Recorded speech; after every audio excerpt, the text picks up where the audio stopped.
Katt Williams shocked viewers after showing up to Kevin Hart's live roast and taking brutally personal shots at him over their long-running feud. But once some of Katt's jokes started going viral, backlash exploded online. And now several of his upcoming shows are reportedly getting cancelled. On May 10, 2026, Kevin Hart and Katt Williams shared a stage at the Kia Forum in Inglewood, California.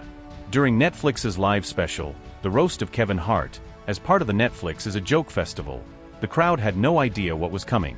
The roast had already been burning through a lineup of heavy hitters, but nobody had seen this one on the bill. Actress Regina Hall introduced Katt Williams to the stage where he was seen wearing a black hat and a long black leather cape. The room erupted. This was not a scheduled roster. This was a man who had spent the better part of a decade telling anyone who would listen that Kevin Hart was not who people thought he was. And now he was standing inside the man's own party. Williams was unveiled as a surprise guest by fellow roaster Regina Hall. And the Atlanta alum didn't hold back on Hart, critiquing his skills as both an actor and comedian. He also humorously reiterated his belief that Hart stole everything from him career-wise. Williams maintained a sharp tongue during his set, joking that Hart was a 6 feet 3 inches white man before seeing his act. He later retracted his earlier comment, calling Hart a puppet, and explained that the head of Netflix literally has his whole hand up Kevin's ass and can make him do anything. Every joke landed like a grenade. The audience laughed, cringed, and screamed all at once. Williams was calm, controlled. He looked like a man who had waited a long time to say all of this, and now that he finally had the room, he was going to take his time. Williams joked that Hart stole everything from him, while Hart responded by mocking the idea that Williams had supposedly turned down blockbuster films, including Jumanji, Ride Along, and Central Intelligence. That back and forth is the whole picture right there. Two men who built their careers in parallel. One of them insisting the other's success came at his expense and now doing it in front of a packed arena on a live Netflix stream with no script to hide behind. Williams responded by walking over to embrace Hart with a handshake and hug as the audience erupted in applause, creating one of the biggest moments of the roast. But that moment, that hug, wasn't the end of the story. It was barely even the middle of it because what Hart said next blew the whole piece offering apart. And what Katt had said in the set before that hug was only the latest entry in a war that had been building for over a decade. To understand why that stage at the Kia Forum felt like the final act of something enormous, you have to go back to where it all started and to who these two men were before the world had to pick a side. The story of Katt Williams and Kevin Hart isn't just a celebrity beef. It's a collision of two careers that were always going to run into each other. Because in the world of black stand-up comedy, they were occupying the same space at the exact same time, and only one of them was going to get the bigger platform. Within black comedy, there has been a long-standing beef between Katt Williams and Kevin Hart. Katt Williams has been around longer. He was known as the original high-energy, short black guy who overacted on stage and made big faces. That was his thing. And then Kevin Hart came around, and the comparisons were immediate. They were both short, both high-energy. Kevin, it seemed, was willing to say yes to every role that Katt would say no to because he didn't care about being in bad movies. So, Kevin went that route and got very famous. Katt kind of went another way. Very famous in comedy circles, but not mainstream famous, and was getting into legal issues. That divergence in paths is everything.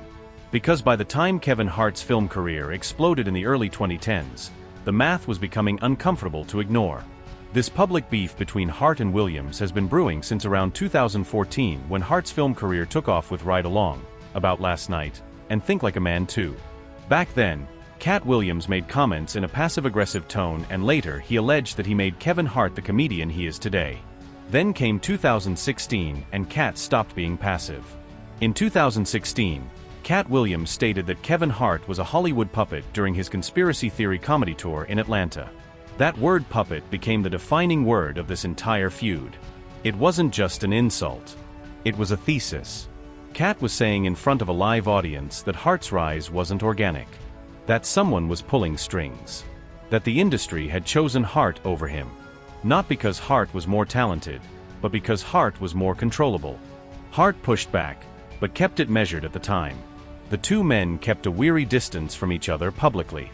But Katt wasn't done.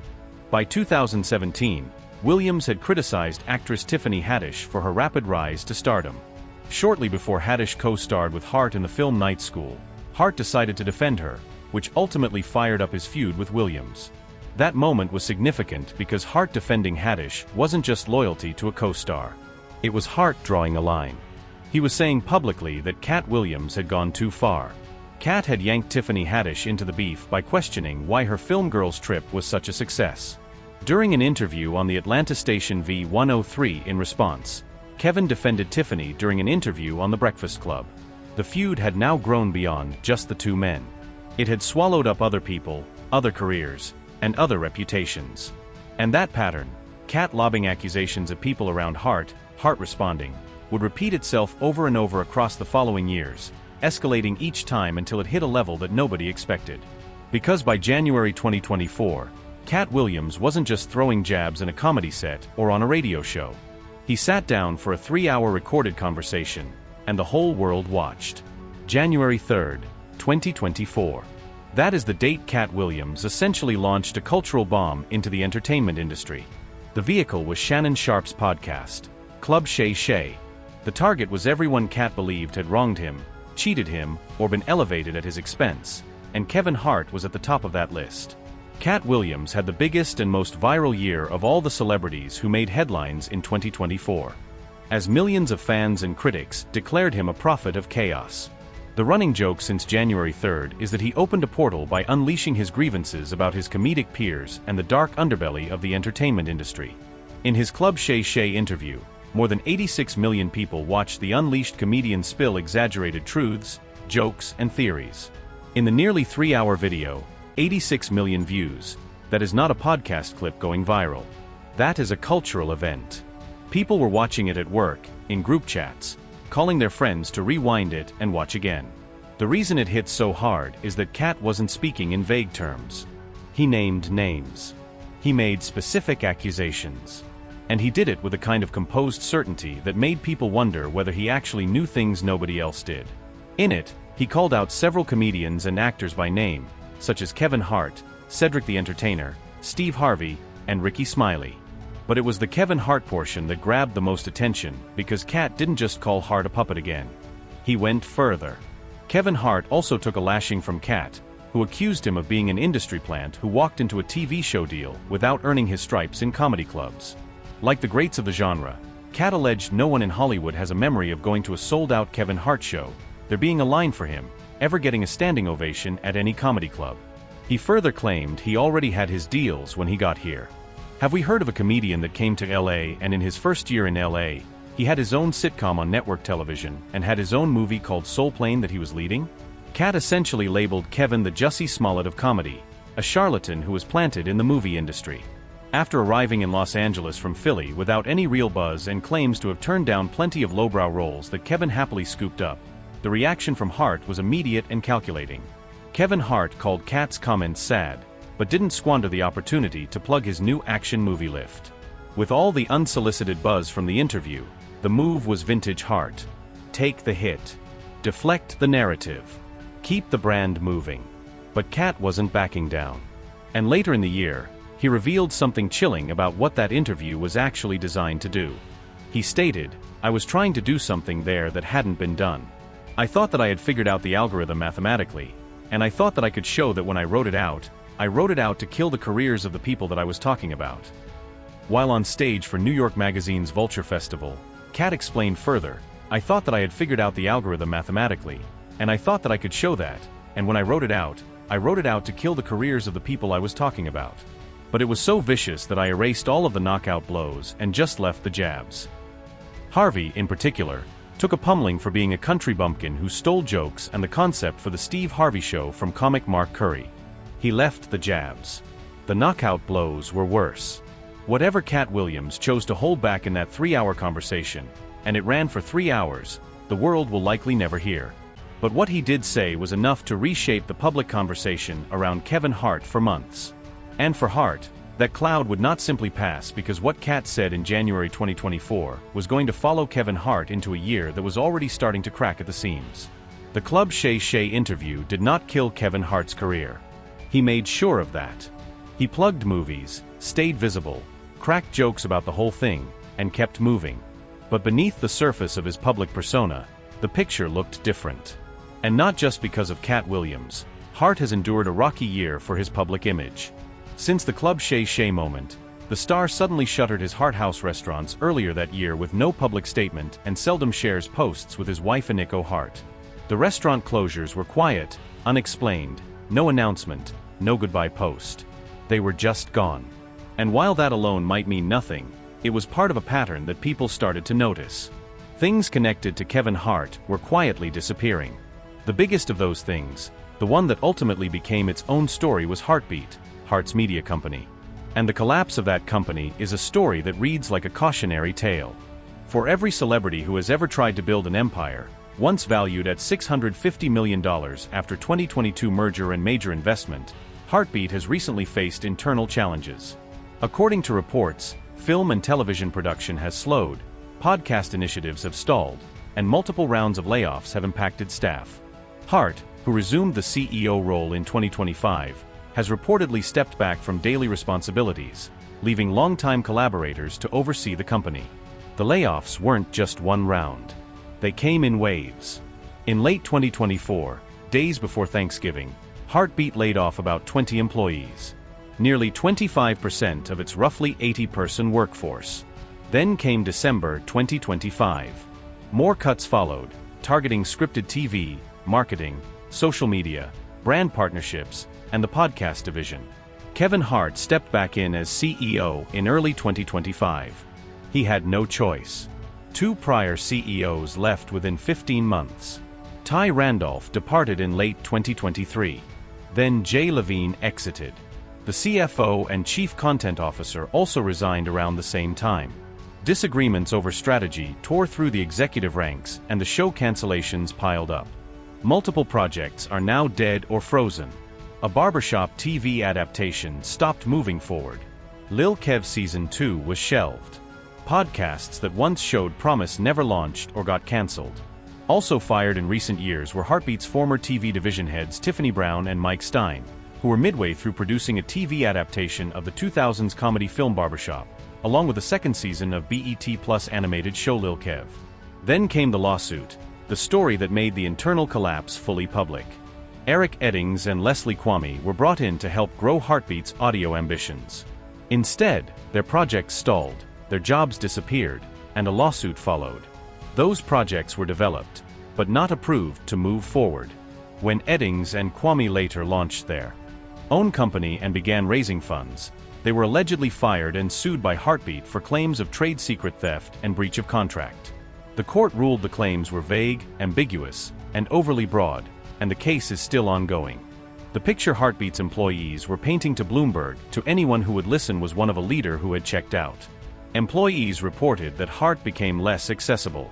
He vanished from the office for weeks and sometimes months after the layoffs. He reportedly changed his phone number. Staff meetings were cancelled. Development slowed to a crawl. Hart struck a deal with Authentic Brands Group, the firm behind the estates of Marilyn Monroe and Muhammad Ali, handing over his name, image, and likeness in exchange for equity and an undisclosed payout. His endorsement deals, which had been keeping Heartbeat afloat, went with him. Some called it the beginning of the end for Heartbeat as a standalone production company. All of this, the layoffs, the cancelled shows, the lawsuits, the leadership vacuum, was happening in the background while Kevin Hart was still showing up to red carpets, still booking specials, still maintaining the image. But Katt Williams had essentially written the script for all of this in advance. He said the machine around Hart would eventually show itself, and the machine was now unmistakably showing itself. Back to the Kia Forum, May 10, 2026. Katt Williams has just finished his set. The arena is electric. And then Hart walks out, not to close the show, but to speak directly to the man who had spent years trying to dismantle his reputation. When Hart took the stage at the end of Katt Williams' roast set, the mood changed dramatically. Hart said, "Me and this man have been at odds for years on years." Hart continued, "Katt, we have an opportunity in real time. This is live television to put our shit beef behind us. I am offering you an olive branch of peace. I want to be a brother. I want to be a friend. Katt, I want to move on.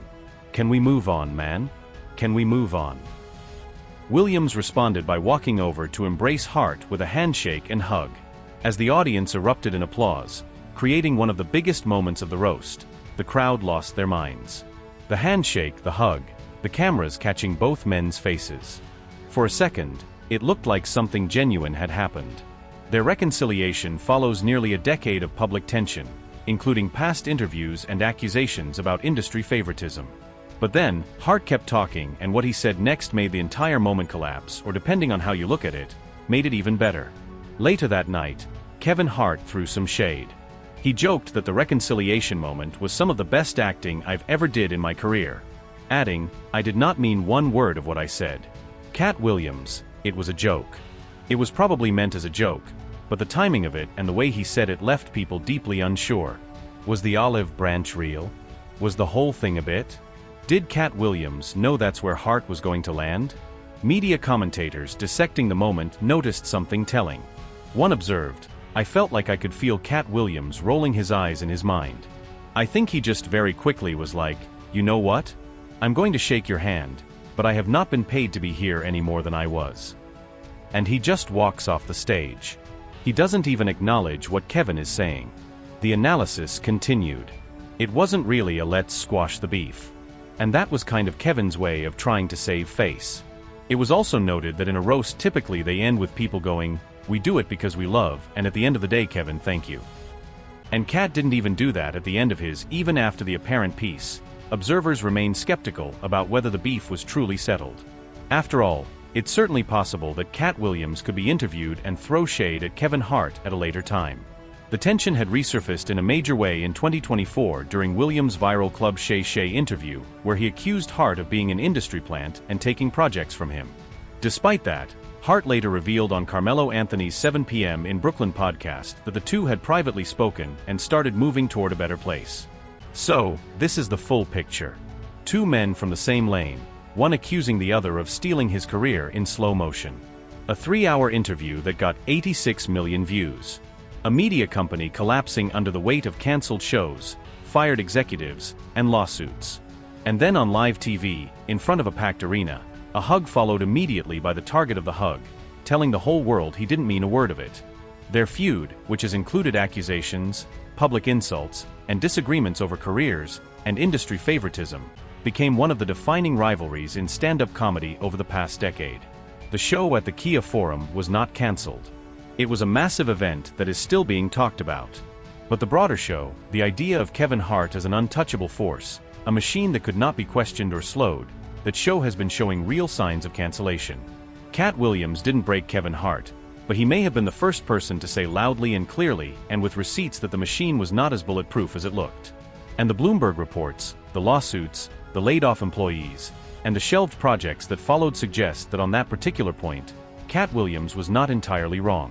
Whether the handshake was real, whether the beef is truly dead, whether Heartbeat survives, none of that has a clean answer yet. For now, Heartbeat is a company in restructuring mode, smaller, quieter, and fighting for survival. Whether it can rebound or will continue to shrivel depends on Hart's next moves and the brutal economics of modern entertainment. What is settled is this. Katt Williams walked into Kevin Hart's party uninvited, said everything he has ever wanted to say about the man, accepted a hug, and walked off that stage having won the night, or at least having made sure the night would never be forgotten.